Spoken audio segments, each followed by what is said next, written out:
Agora, Dallagnol, você que é um cara que domina muito a parte jurídica. Por que o Bolsonaro está preso? Vamos perguntar para o senhor Alexandre de Moraes. Ele está preso, né? Ele está preso, o Bolsonaro. Tá preso. Prisão domiciliar. Prisão. Vamos falar tecnicamente e depois vamos tentar ver se a gente entende isso, tá? Tá bom. Essa prisão do Bolsonaro vem lá de trás do momento em que foram impostas medidas cautelares alternativas à prisão. O que isso quer dizer? Quando você vê que tem alguma razão para prender a pessoa, mas você consegue aplicar medidas menos graves do que a prisão, você, como juiz, é obrigado a aplicar essas medidas menos graves. Mas se a pessoa descumpre essas medidas menos graves, você conduz a pessoa à prisão. Então a gente tem que voltar a esse momento. Alexandre de Moraes determinou medidas cautelares sobre o Bolsonaro. Qual foi a justificativa? A justificativa foi: existe uma relação com os Estados Unidos, estão Eduardo Bolsonaro e Paulo Figueiredo, ele inclusive transferiu recursos para Eduardo Bolsonaro no exterior, então existiria uma possível tentativa de interferir aqui no julgamento, aqui no Brasil, e o Bolsonaro pode fugir a qualquer momento. Tá. Essa decisão, ela foi criticada, não é por mim, foi criticada pela Folha de São Paulo. O jornal à esquerda disse, olha, não tem fundamento essa decisão que impôs medidas cautelares alternativas à prisão. Dentre as medidas cautelares impostas estava a proibição de uso de rede social e proibição até de conversar com o filho. São medidas que, mais uma vez, são medidas abusivas, que não fazem sentido, que não tem previsão em lei. Não existe previsão legal. Não existe isso? Pra você, não existe. Se o cara praticar crime de pedofilia na internet, aí faz sentido você proibir ele de usar rede social, como uma medida cautelar alternativa à prisão. Mas não para o Bolsonaro. Não anos depois de ele deixar o poder. Não tinha razão que não seja uma razão política, de você impedir ele de ter uma atuação política, de falar com seus seguidores, de influenciar as eleições de 2026. Eu não consigo ver outra razão. Mas foram impostas essas cautelares. O que acontece em seguida? Bolsonaro descumpre as cautelares? Não. Bolsonaro faz uma ligação para um filho, para Flávio Bolsonaro, na manifestação de Copacabana, e pede para dar um alô para a manifestação de Copacabana. Bolsonaro posta isso? Não. Quem posta isso são terceiros. Ele controla o que terceiros postam? Não. Ele não tem controle sobre o que os outros fazem e nem pode ser punido ou responsabilizado pelo que os outros fazem, sem o seu pedido, sem a sua interferência. Mas Alexandre de Moraes disse, foi violada a medida cautelar e aí determina a prisão domiciliar de Bolsonaro. Ou seja, é um abuso em cima do outro. E aí agora, recentemente, teve a conclusão do inquérito que investigava a suposta intromissão, a suposta coação no curso do processo. Esse é o linguajar técnico. A suposta intromissão de Eduardo Bolsonaro, Paulo Figueiredo e Jair Bolsonaro a partir dos Estados Unidos na justiça brasileira. Sim. E o Magnitsky, toda essa história. Isso. E a partir da conclusão, quem foi acusado criminalmente? Foram acusadas duas pessoas, Eduardo Bolsonaro e Paulo Figueiredo. A gente pode entrar no mérito, a acusação é absurda, é errada, é tecnicamente errada, mas, de toda forma, vamos assumir isso, ponto. Foram acusados os dois. Jair Bolsonaro foi acusado? Não. Ou seja, caiu o último fundamento da prisão. Você não tem nada concreto de risco de fuga. Você não tem agora a suposta tentativa de interferir no Brasil, porque o próprio PGR disse que não tem base para acusar Jair Bolsonaro disso. Ou seja, é um caso de soltura. Foi feito pedido de soltura para o STF, mas o STF sentou em cima aí disso por uns 15 dias e decidiu agora mantendo a prisão com termos genéricos, por um suposto risco de fuga que não está fundamentado em nada. Não tem passagem comprada, não tem um plano de fuga que foi apreendido, não tem conversas, não tem nada de concreto, a não ser que seja o thin air. Não tem nada além de puro ar e a vontade do senhor soberano, magistrado, todo-poderoso Alexandre de Moraes de colocar o Bolsonaro numa prisão. E quando você não tem a razão jurídica, Emílio, você começa a especular qual é a razão pela qual ele está fazendo isso. E nessa especulação, a gente pode passar algumas hipóteses pela cabeça. Uma delas é, ele não quer viver o desgaste, Moraes, não quer ter o desgaste de soltar o Bolsonaro e ter que prendê-lo de novo, gerando toda uma comoção social. Porque logo vai sair julgada a condenação da trama golpista e aí você teria uma razão para a prisão definitiva dele. Sim, eles querem que esqueça o Bolsonaro. Na verdade, todo mundo... pouquinhos. Na verdade, o que eu sinto é que todo mundo quer que o Bolsonaro fique lá quieto, tirar do jogo, tirar do jogo. Tirar do jogo. Faça um acordo. Isso não só a esquerda, não só a esquerda, mas não só a STF e todo o Centrão. Sim. Porque pro Centrão não interessa também o Bolsonaro. Eles querem os votos do Bolsonaro. Isso. Mas uma coisa é a política. Eu não julgo ninguém por querer. Cada um ali tem seus interesses, suas razões. Eu posso discordar, mas eu não julgo. Agora, outra coisa é a justiça. É se isso é certo ou errado, o que o Moraes está fazendo. E é errado. E é errado, eu tenho que querer o que é certo e não o que é errado, até para o meu adversário, até para o meu inimigo, no Estado de Direito, numa democracia. E Além disso, eu posso especular que o Moraes pode estar com desejo de vingança, afinal de contas ele e a esposa dele foram punidos com uma Magnitsky, que essa é mais uma razão para ele manter o Bolsonaro preso. Ou ainda eu posso especular que a razão para ele manter o Bolsonaro preso é porque ele não quer que o Bolsonaro tenha uma força eleitoral, que ele influencie, que ele grave vídeos, que ele influencie a eleição de senadores que podem depois decidir o impeachment de ministros e muito menos de um presidente da República em 2026. Então, quando a gente olha para o que está acontecendo, e normalmente as pessoas agem com múltiplas motivações na sua vida. Você tem diferentes motivações, lógico, mas todas elas erradas. Erradas por quê? Porque são políticas e não são jurídicas. Mas tudo especulação, né?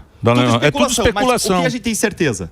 O que não é especulação? O que você não tem razão jurídica para prendê-lo. E quem diz isso não sou eu, a Folha de São Paulo diz isso.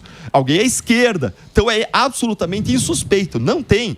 O que a gente tem visto acontecer, e vocês antes estavam conversando de outro caso, do Divânio Natal. Isso. Que ficou preso legalmente. Sim. É uma sucessão de Divânios Natais. É uma sucessão do caso que eu mencionei agora, que vocês reproduziram no debate com o Vila, da Cristiane Angélica.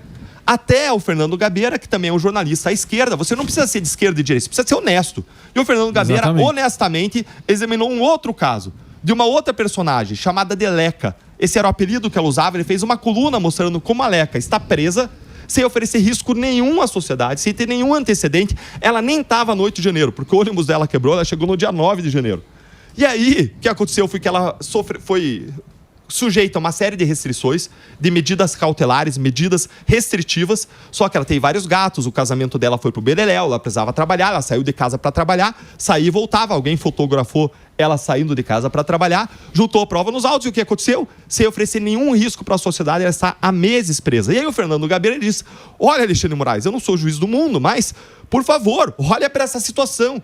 E como Lecas, como Divânio Natal, como Cristiane Angélica, como Clesão, como Débora do Batou, como...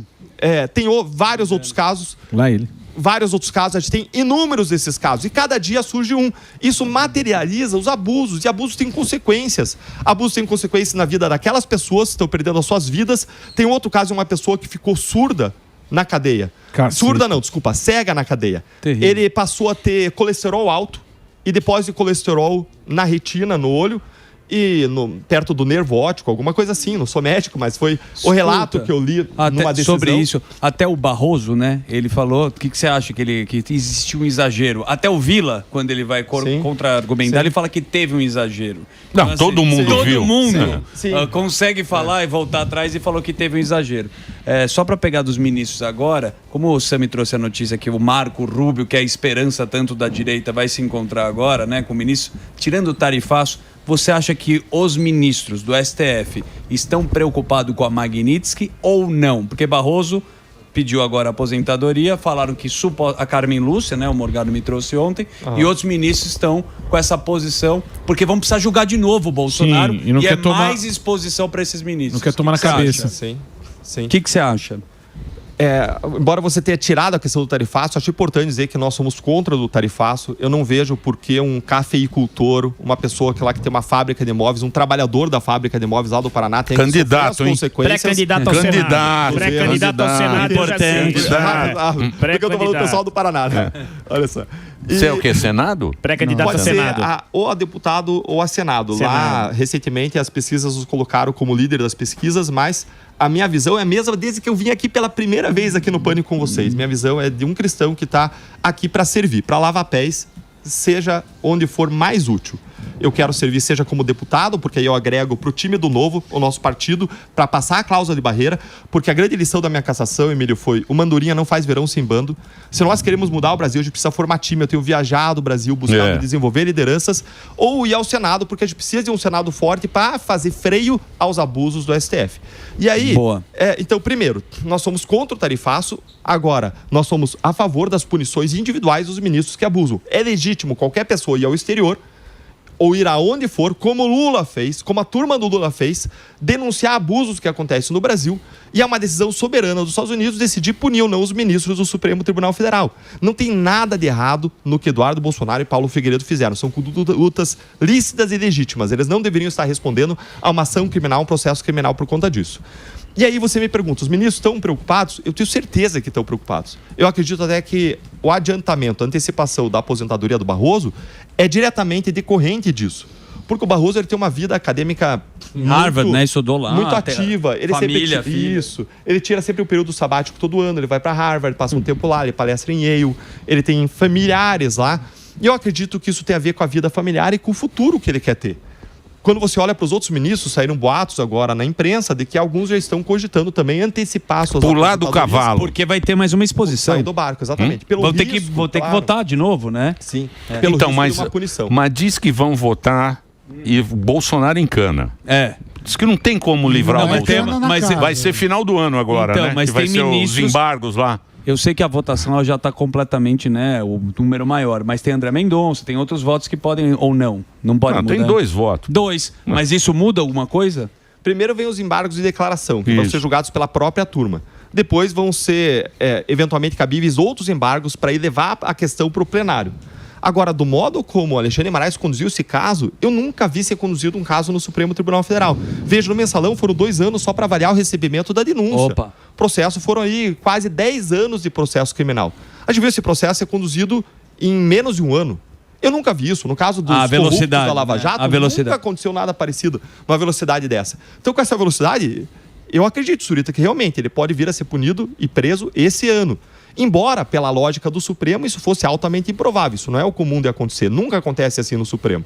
Mas aconteceu excepcionalmente nos casos do 8 de janeiro, no caso do Bolsonaro e no caso do Daniel Silveira. O que o Supremo revela é 2 pesos, 2 medidas.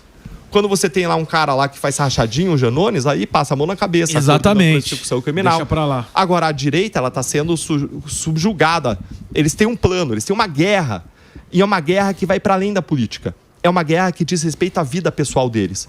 Ele sabe que se eles vierem a ser responsabilizados, se houver um processo de impeachment a partir de 2026, não é só a perda do cargo. É o risco de responsabilização pessoal pelos excessos e abusos. Vamos lembrar que excessos e abusos como esse do Divânio Natal já tinha acontecido, inclusive por erro fático. Foi o caso do Homero Marchese. Não sei se chegaram a conhecer esse caso, mas foi um caso também de censura de redes sociais a partir de fatos falsos. Não existiam os fatos.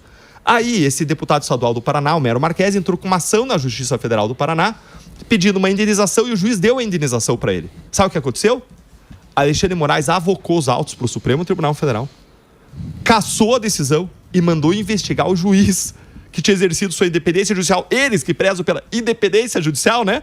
Ele mandou investigar o juiz por uma decisão judicial de mérito, mandando indenizar o deputado por um erro. O que vai acontecer se o Divânio Natal entrar com uma ação? Ele tem que receber uma indenização por erro judiciário. É o que acontece quando você prende uma pessoa com o nome errado, porque é um homônimo. Tinha uma pessoa que praticou crime, tem outro Imagina mesmo nome, o você prende a pessoa Felipe. errada. O Felipe ele pode processar Estados Unidos Sim. e Brasil. Sim, essa é a razão, aliás, pela qual eu acredito que eles vão condenar o Felipe. Porque absolver o Felipe seria reconhecer que eles mantiveram alguém Exatamente. preso 6 meses de modo errado e injusto. Eu acho que eles vão condenar, mesmo sem ter provas, mesmo sendo Meu caso de Deus. absolvição, simplesmente para não admitir um erro tão grave que eles praticaram. Que rolo, hein, Daniel? Que Puxa, coisa. que rolo, hein? Coisa. Então veja, que eles correm risco Fica não avulso, só né? no cargo, eles correm risco na pessoa física. Porque se tem impeachment, se tem uma virada da direita a partir de 2026, eles passam com o risco de pagar altas indenizações pelos abusos e excessos que praticaram. Isso a ponto de acabar com o patrimônio deles. Mas a direita, Então é uma questão pessoal, mas a vida ou direita morte. sempre dá um. A direita. A direita tá lá. Quanto tem de direita lá? Tem muita direita. Hoje tem muita direita entre aspas. lá, então. né? Nomes da direita. Esse é que é o Puro negócio. sangue. Que o cara vai na. Não Qual falou da delas? CPMI do... INSS? Ah, do INSS. INSS. Você viu o André Mendonça agora, irmão do Lula, está sendo investigado. Você está acompanhando o caso ou não? Eu tenho acompanhado, tenho buscado me envolver, levando informação, entendimento para as pessoas.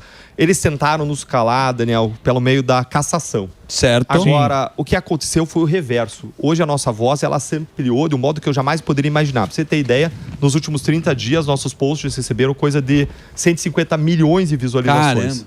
Que é algo equivalente a um veículo grande de jornalístico, como o Globo, Estadão, Folha. Eles têm um pouco mais do que isso, mas é o equivalente. Então imagina, um cidadão ter essa voz. Daí você entende por que eles querem regular as redes sociais. Aliás, acabei de postar lá no meu Instagram a última ação que, como cidadão, eu protocolei, uma ação popular contra despesas incorretas aí no governo federal. Depois checa lá no meu Instagram, vai valer a pena, você vai ficar surpreso com essa última ação popular. Postei agora meio-dia. E quando a gente olha para a CPMI do INSS, você vê ali mais do mesmo. Não, você não pode se surpreender com isso. O que você tem que se surpreender é com o volume. O volume é absurdo, é maior do que a Lava Jato. Está falando de um desvio potencial aí de mais de 80 bilhões de reais. Os prejuízos da Lava Jato foram de 42 bilhões de reais causados pela corrupção da Petrobras. Eu estou falando só de Petrobras. Certo. 6 bilhões desviados, prejuízos até 42 bilhões. E agora a gente está falando de desvios potenciais aí de mais de 80 bilhões. Mas esse tipo de esquema, nos governos do PT, a gente sempre viu acontecer. A gente viu acontecer lá atrás no Mensalão, a gente viu acontecer na Lava Jato. E não é surpresa que tem um novo esquema grande surgindo num governo do PT. Precisa investigar a fundo para ver até que ponto você tem autoridades públicas e políticos envolvidos. Certo. E aí já escuta que tem políticos tentando amarrar, cercear, dificultar as investigações. Blindar. Isso para mim, blindar, porque isso para mim é um indicativo de que vai chegar em gente grande e poderosa. Eu acho muito difícil existir um esquema dessa dimensão sem a participação ativa de políticos, porque os políticos escolhem pelo menos, no mínimo, eles têm a interferência de escolher quem são os gestores e se o gestor vai ou não fazer vista grossa para algo que está acontecendo. Então, acho bem provável que venha acontecer. Vamos lembrar como é que funciona, em geral, a macrocorrupção política brasileira. Elas não são esquemas de funcionários públicos, são esquemas político-partidários. Grandes políticos e partidos escolhem para chefiar órgãos públicos federais, estaduais e municipais pessoas incumbidas de arrecadar propinas. Eles chegam lá, eles fraudam licitações, eles permitem, viabilizam, fecham os olhos para esquemas, esquema, vendem né? licenças É isso para aí. permitir grandes esquemas e recebem, em contrapartida, uma fatia do bolo. Opa, E essa fatia um vai não pedágio. só para eles, vai para os políticos e para os grandes partidos políticos. Essa é a história que sempre Certo. aconteceu no Brasil. E se você me perguntar o que eu acho, e é especulação, acho que vai se revelar mais do mesmo. É o que a gente viu no Mensalão, é o que a gente viu na Lava Jato e a gente tende a ver agora novamente. Muito bem. Não vai dar em pizza. E obrigado pelo papo. Muito E é bom. importante também a gente sempre levar a informação e sempre, no final das contas, o cara que vai votar. Diz que esse ano de 26, 50 a Globo vai fazer o debate antes da novela. Você tem noção? Para você ter noção como é que a política tá, né? Em alta. A política é um negócio importante. Pô, os caras vão meter antes, sempre era... Sempre. É, É a sempre primeira foi. vez na história da Primeira Globo, vez na história vai ser, antes da novela, nós vamos ter os debates políticos. que é melhor que a novela. Vai né? ser importante essa votação. Então também depende da gente escolher as pessoas certas Opa. aí para colocar lá, né? Depois Né, fala mano? quem te É vota isso aí. mal, né? Sim, porque as pessoas perceberam que a gente não perdeu a Lava Jato nos Que a gente últimos vota 5 mal. anos. A gente A não gente perdeu. vota mal. Aqui a gente já botou o Pita. É verdade. Seu Pita lá fora, bola pra A fora. gente, Tinha rota na rua e não tinha violência. Senta aí, a Duvidão. gente já meteu o Dr. Paulo. Quem mais que a gente botou Erundina. aqui? A Erundex. Erundina. Paulo Maluf, né? Dr. Paulo. Haddad. Imagina o Rio de Janeiro. Se tá Haddad. ruim aqui, imagina o Rio de Janeiro. Então, Todos os últimos governadores E a experientes. Martaxa também. a Marta, a Marta. Que eu vou ter que processar você, não é, cara? Olha lá. Duvidão, velho. Acabou o programa. Ó, o Maluf. O Maluf tá bravo com você. É, duvidão, hein, velho. Assim, Muito bem. Surita, você permite só Claro. fechar dizendo o seguinte: a gente não perdeu a Lava Jato, a gente não perdeu a condenação dos grandes corruptos, e mesmo esses abusos que vieram agora, isso não é fruto do que aconteceu nos últimos 4 anos. Isso é fruto do que aconteceu nos últimos 40 anos.